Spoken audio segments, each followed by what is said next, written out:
Morning साथी। तो चलिए आज हम लोग नए चैप्टर का शुरुआत करते हैं।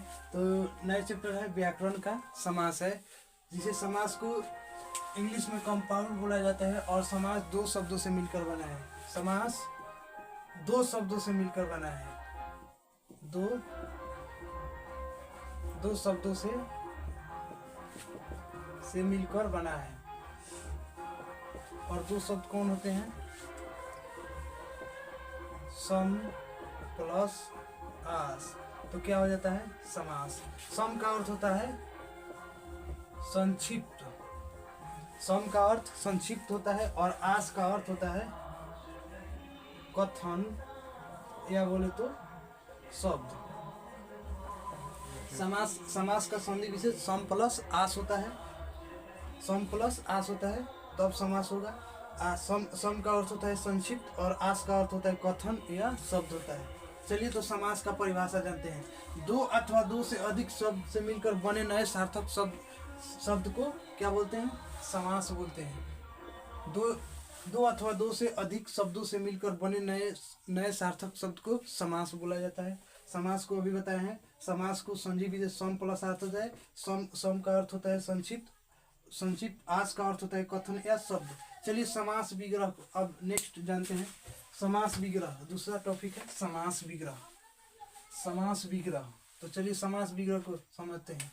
समस्त पद के सभी पदों का अलग किए जाने की प्रक्रिया को समास या समास विग्रह कहते हैं। समास विग्रह को व्यास भी कहते हैं। इंपॉर्टेंट है ये। समास विग्रह को व्यास भी कहते हैं। चलिए तो समास विग्रह कहते कैसे होता है? चलिए अब दो भाग करेंगे। तो चलिए समस्त पद और यहाँ पे हो गया विग्रह और ऐसे रहता है। चलिए जैसे में बोला जाएगा आपको चौराहा। इसमें अगर चौराहा का समास विग्रह किया जाए तो देखिए क्या निकलता है। चार रास्ते वाला। क्या निकलेगा? चार रास्ते वाला। चौराहा को चार रास्ते वाला बोलते हैं हम लोग। चार रास्ता जो रहता है उसी को चौराहा बोला जाता है। ऐसे समास ये समस्त पद हो गया। जो ये लिखा है चौराहा लिखा है, तो चौराहा एक समस्त पद हो गया। और विग्रह जो इसको विखंडित किए या तोड़े तो क्या निकले? चार रास्ते वाला। ऐसे ही समास विग्रह होता है। चलिए दूसरा जानते हैं। प्राय कितने पद होते हैं? तो समास रचना के प्राय दो पद होते हैं। पहला पद होता है पूर्व पद, जो जिसे हम लोग बोल सकते हैं पहला पद। दूसरा होता है उत्तर पद, जिसे बोल सकते हैं अंत वाला पद। अब चलिए समास के कितने भेद होते हैं? तो समास के 6 भेद होते हैं। समास के कितने भेद होते हैं? तो 6 भेद होते हैं। पहला जो है अव्ययी भाव समास। दूसरा है तत्पुरुष समास। तीसरा कर्मधारय समास। चौथा दीर्घ समास। पांचवा द्वंद्व समास। छठा बहुव्रीहि समास। अब इसे ठीक से जानेंगे। अगर इसको पहचानने का नियम जानेंगे। इसके बाद मिटा देते हैं इसको। इसके बाद इसको बीच में लिखा जाए, इसको यहाँ पे समझाने का नियम। अब हम लोग समझते हैं समास को पहचानने का नियम। समास को पहचानने का तरीका जानेंगे। चलिए समास को बताए थे अभी कितने भेद होते हैं? तो समास के 6 भेद होते हैं। तो अभी लिखा है। अब मेन चीज है इसका पहचानने का नियम। तो चलिए पहला समास था अव्ययी भाव समास। कौन था? अव्ययी भाव समास।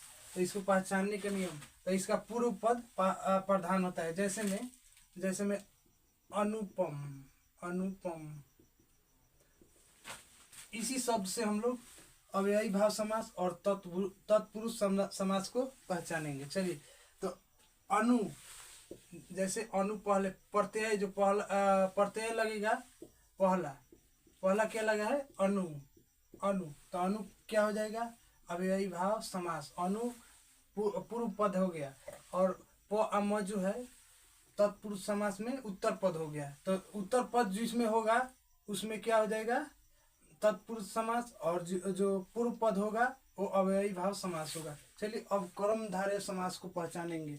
तो इसको विग्रह करने पर में है, जो, के, समान आदि। जैसे में कमल आए बीच में, तो जैसे में नील कमल, कमल चरण, कमल चरण का जैसे विग्रह किए हैं यहाँ पे, कमल के समान चरण, कमल चरण का विग्रह किए हैं। तो यहाँ पे के आया है, के आया है, तो ये कौन सा समास हो जाएगा? कर्मधारय। कर्मधारय, कर्मधारय भी हो गया, अव्ययी भाव भी हो गया, तत्पुरुष समास। अब चलिए दीर्घ समास।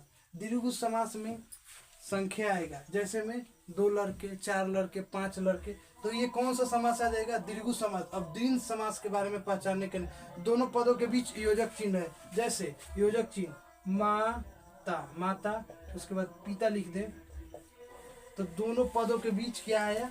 हाइफन, हाइफन, हाइफन, हाइफन, या इसको हिंदी में बोले तो, हिंदी में बोले तो योजक चिन्ह, योजक चिन्ह, हिंदी में बोले तो योजक चिन्ह। चलिए अब लास्ट वाला बचा बहुव्रीहि समास। इसको पहचानने, इनमें दोनों पद प्रधान नहीं होता है, किसी दूसरे की ओर इंगित करता है। जैसे जैसे हम बोल सकते हैं कि नीलकंठ, नीलकंठ, नीलकंठ, अगर बोले एक साथ लिख दे रहे हैं इसको, अच्छा लगेगा। नीलकंठ, नीलकंठ, नीलकंठ, इनमें दोनों पद प्रधान नहीं होगा। पहला बात, इनमें दोनों पद प्रधान नहीं होगा, किसी दूसरे शब्द की ओर इंगित करेगा। तो ये नीलकंठ क्या हो जाएगा? तो इसको समास भी कहेंगे, नीला, नीला है जो कंठ। तो ये किसी और इंगित कर रहा है, किसके ओर? तो नीला है जो कंठ, ये दूसरे शब्द की ओर इंगित कर रहा है।